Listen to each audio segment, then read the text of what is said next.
O convés do porta-aviões Hornet estremecia sob o peso de máquinas que nunca deveriam estar ali.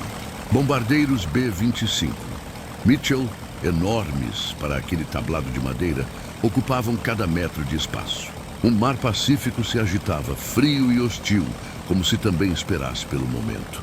O silêncio entre os homens era cortado apenas pelo ranger metálico e pelo rugido distante das ondas.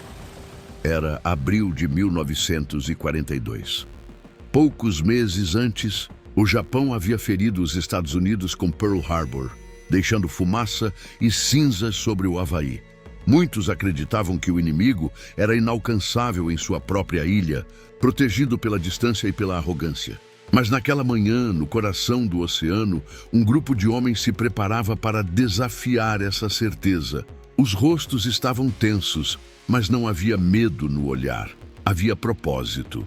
Cada piloto sabia que a pista era curta demais, que a chance de voltar era quase nula.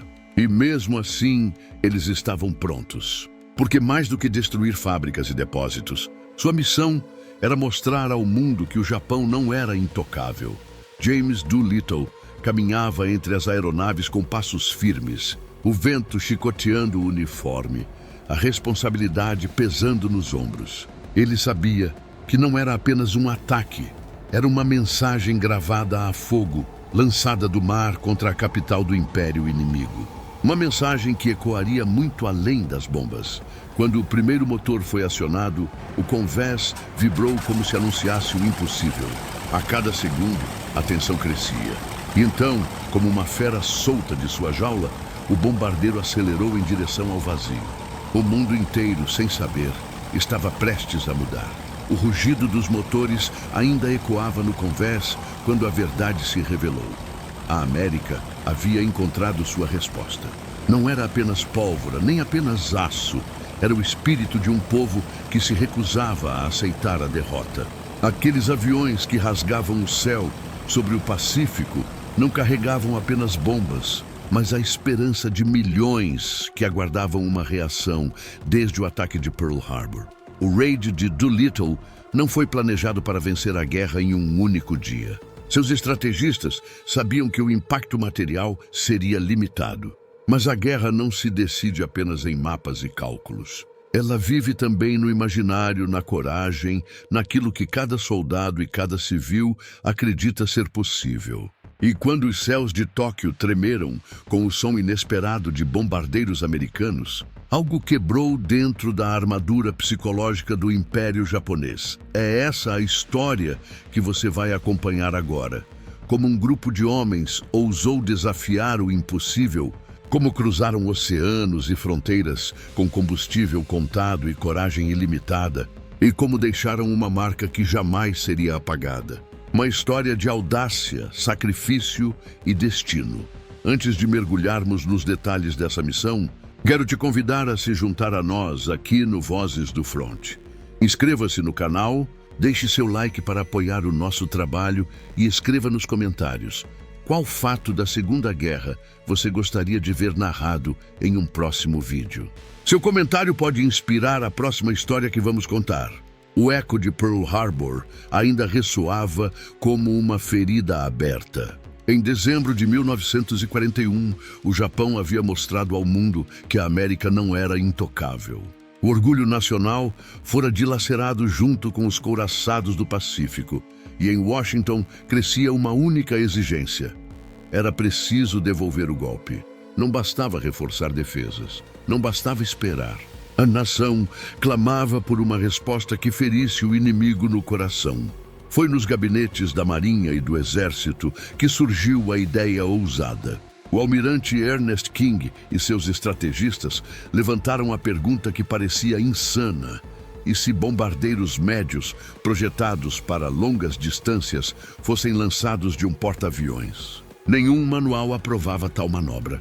Os convés eram curtos demais, as aeronaves grandes demais. Mas a ousadia é filha da necessidade, e a necessidade apertava como uma corda no pescoço.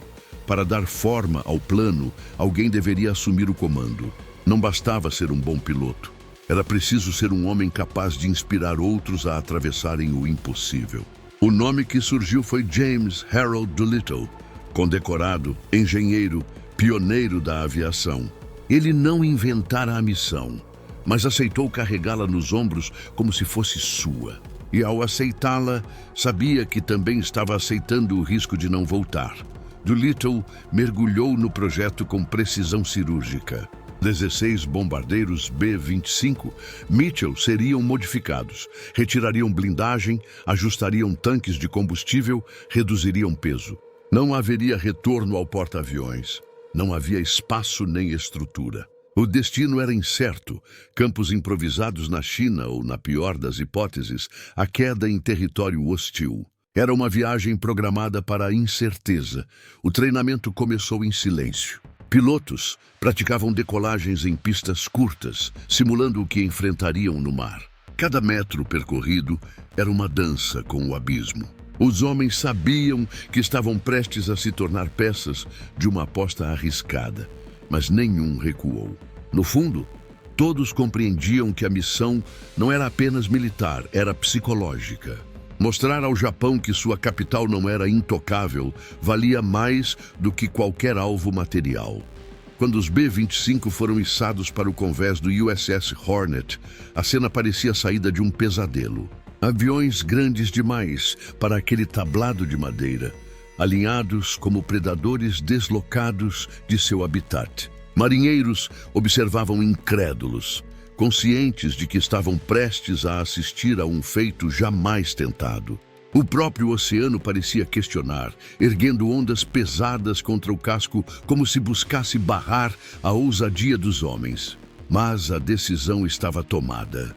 O plano não era perfeito, talvez nem fosse sensato, mas carregava o peso de uma nação que precisava recuperar a confiança. E no centro desse turbilhão estava Doolittle, não como autor da ideia, mas como líder da façanha. Em seus olhos havia a clareza de que alguns voos não são apenas trajetórias no céu, são declarações gravadas a fogo na história. O amanhecer de 18 de abril de 1942 trouxe um céu fechado, o vento soprando forte e o mar revolto. A frota americana avançava silenciosa pelo Pacífico, quando vigias relataram navios japoneses de patrulha na rota. A surpresa fora comprometida e a ordem veio imediata. Os bombardeiros deveriam decolar antes do planejado, a centenas de quilômetros extras do alvo. A notícia caiu como chumbo sobre a tripulação. Voar tão longe significava quase certeza de não alcançar os campos chineses. Mas não havia escolha. No convés do Hornet, os B-25 alinhados formavam uma visão surreal. Bombardeiros pesados sobre um tablado frágil, com as asas quase se tocando, enquanto marinheiros corriam entre cordas, ferramentas e olhares tensos. Cada metro de madeira rangia sob o peso das máquinas. O navio balançava ao ritmo das ondas, tornando o convés ainda mais traiçoeiro. Era como tentar lançar gigantes de aço de um trampolim de madeira. Doolittle foi o primeiro. O comandante sabia que precisava mostrar aos outros que era possível. Ajustou o capacete, trocou um olhar rápido com sua tripulação e entrou na cabine. O rugido dos motores rompeu o silêncio como trovão, fazendo vibrar cada estrutura ao redor.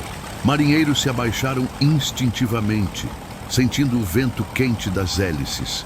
O avião começou a avançar. O convés parecia curto demais, e a linha do mar crescia ameaçadora à frente. Por um instante, tudo se reduziu ao barulho ensurdecedor do motor e ao cheiro de combustível queimando.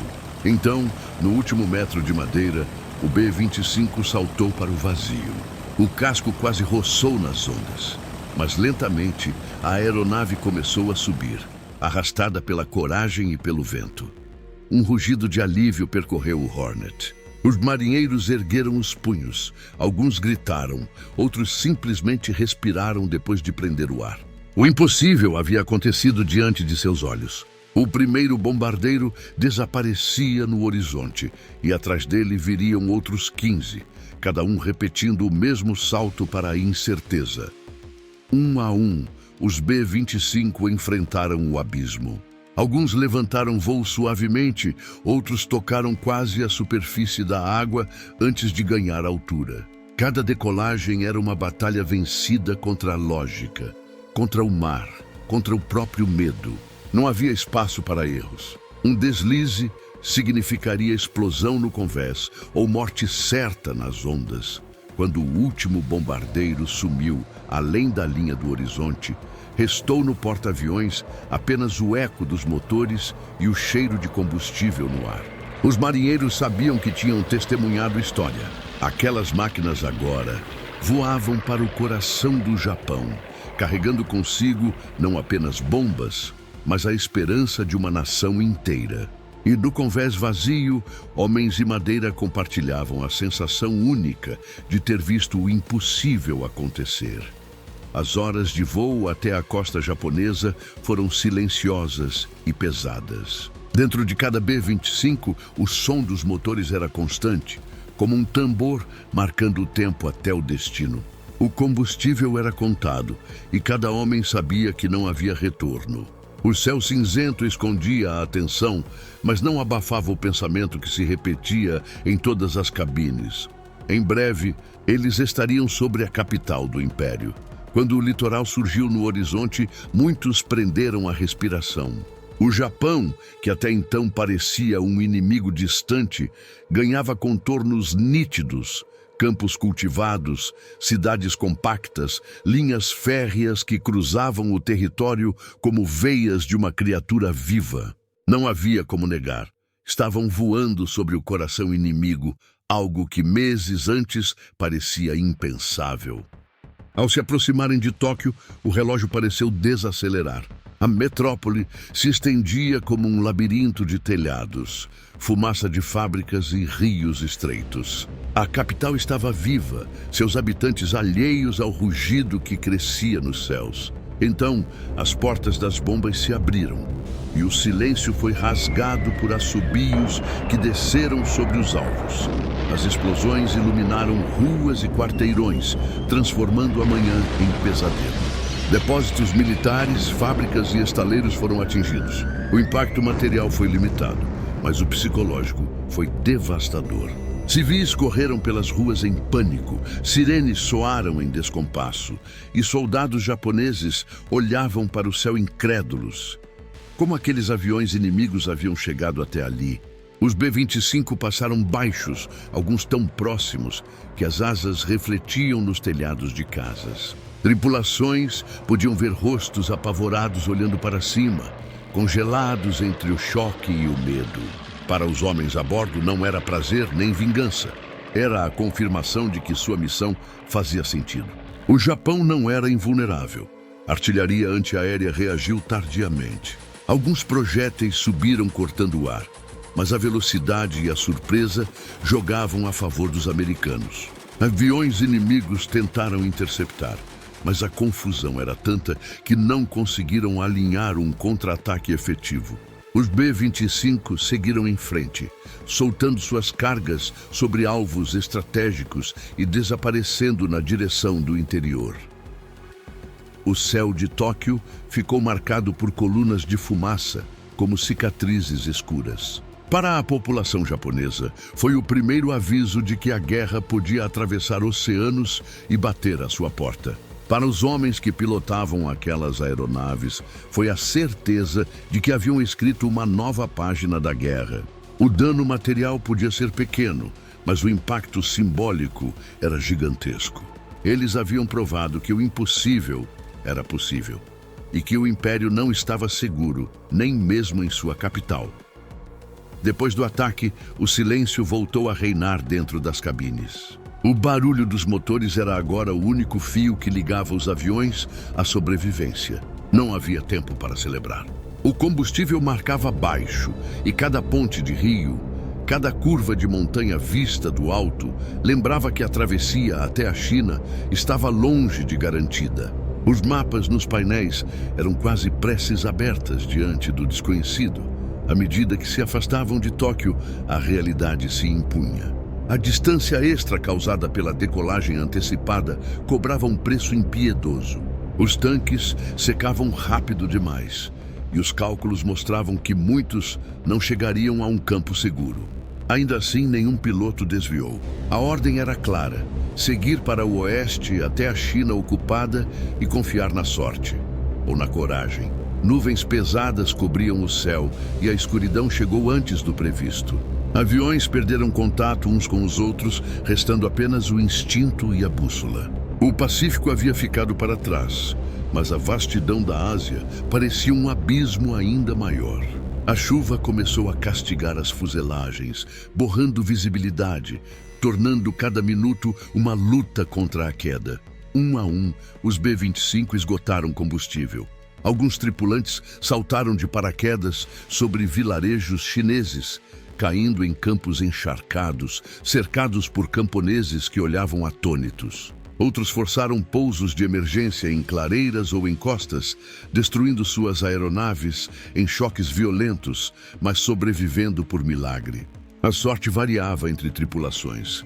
Para uns, a recepção solidária de aldeões. Para outros, o risco imediato de cair nas mãos de patrulhas japonesas. Entre os 16 aviões, um tomou uma decisão diferente. Sem condições de alcançar a China, desviou rumo ao norte, em direção à União Soviética. Era uma escolha arriscada, mas parecia oferecer uma chance de pouso seguro. Conseguiu aterrissar em Vladivostok, mas o destino não foi liberdade. Os soviéticos, ainda presos ao pacto de neutralidade com o Japão, internaram a tripulação por meses, tratando-os como hóspedes indesejados em território desconfiado. A maioria, no entanto, caiu em solo chinês. A chegada desses homens desencadeou uma onda de retaliações brutais por parte do exército japonês. Vilas inteiras foram incendiadas, civis executados, milhares mortos em represália por terem ajudado os americanos. Aquilo pesaria para sempre na memória dos sobreviventes. A consciência de que sua audácia custara caro aos que nada tinham a ver com a guerra, mas decidiram estender a mão. Quando a noite terminou, os heróis estavam espalhados por terras estrangeiras, sem aeronaves, sem rota de retorno, mas vivos. Haviam cumprido a missão e escapado do inferno de Tóquio, apenas para mergulhar em outro tipo de provação. Para alguns, o exílio forçado na União Soviética. Para outros, a fuga desesperada pelas montanhas da China ocupada. E em todos, a mesma sensação. Tinham escrito história, mas a história exigia seu preço em dor e sacrifício. Só o mal havia nascido quando os jornais japoneses tentaram silenciar a vergonha. Relatos de incêndios em Tóquio eram minimizados, e o governo imperial afirmava que pouco fora atingido. Mas a verdade não podia ser escondida. Pela primeira vez na guerra, aviões inimigos haviam sobrevoado a capital e lançado bombas sobre o coração do império. Para a população, acostumada à propaganda da invulnerabilidade, foi um choque profundo. No alto comando japonês, a humilhação foi ainda maior. O ataque expôs falhas na defesa e revelou que o inimigo tinha ousadia para atravessar oceanos e ferir a capital. A resposta foi imediata e brutal: ampliar a ofensiva na China para punir quem ajudasse os americanos e acelerar o plano de expansão no Pacífico. Foi nesse contexto de pressa e fúria que nasceriam as decisões que levariam à Batalha de Midway. E ali, meses depois, o Japão pagaria um preço irreversível. Nos Estados Unidos, a notícia explodiu como pólvora. As manchetes celebravam a façanha, e o povo, ainda de luto por Pearl Harbor, respirava aliviado. O raid de Doolittle não havia destruído fábricas vitais, nem mudado a produção de guerra, mas havia dado algo mais valioso: esperança. O país inteiro acreditava novamente que a vitória era possível. James Doolittle, ao retornar, acreditava que seria julgado por ter perdido todos os aviões. Em seu íntimo, pensava ter falhado, mas o governo e a nação o receberam como herói. Foi condecorado com a Medalha de Honra, e seus homens também foram celebrados. Eles haviam cumprido algo que não se media em destroços, mas em moral. Tinham mostrado ao mundo que a América não ficaria ajoelhada. Ainda assim, o preço foi alto. 8 tripulantes caíram prisioneiros. 3 foram executados pelos japoneses. 1 morreu sob tortura. E os demais só veriam a liberdade anos depois. Na China, aldeias inteiras foram destruídas em represália e centenas de milhares de civis sofreram pelas mãos do inimigo. O brilho da ousadia foi acompanhado pela sombra da tragédia. Mas a guerra é feita de paradoxos e o Raid de Doolittle personificava isso. Pequeno em escala militar, imenso em alcance psicológico. Limitado em destruição, mas infinito em impacto simbólico. A partir daquele dia, o Japão sabia que não estava seguro em sua própria casa.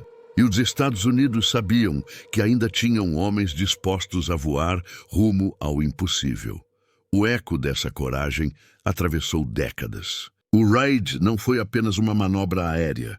Foi uma declaração gravada no céu do Pacífico e no coração de 2 nações. Uma mensagem de que a guerra não se decide apenas por exércitos e armas, mas pela chama que mantém os homens de pé quando tudo aponta para a queda. E naquela manhã de abril de 1942, essa chama se chamou Doolittle. O silêncio voltou a reinar nos céus depois que os motores cessaram. Restaram apenas memórias gravadas na pele dos homens que ousaram atravessar o Pacífico e nas cidades que sentiram o peso de sua coragem. O Raid de Doolittle não foi medido em destruição, mas em significado. Provou que nenhum império é intocável e que a guerra é vencida, antes de tudo, na mente e no espírito dos que se recusam a se render. Se essa história tocou você, inscreva-se no Vozes do Fronte. Deixe seu like para fortalecer nosso trabalho e escreva nos comentários. Qual outro episódio da Segunda Guerra você gostaria de ver narrado aqui? Seu comentário pode inspirar a próxima missão que vamos reviver juntos. Porque a história não pertence apenas ao passado. Ela ecoa toda vez que é contada com verdade e coragem.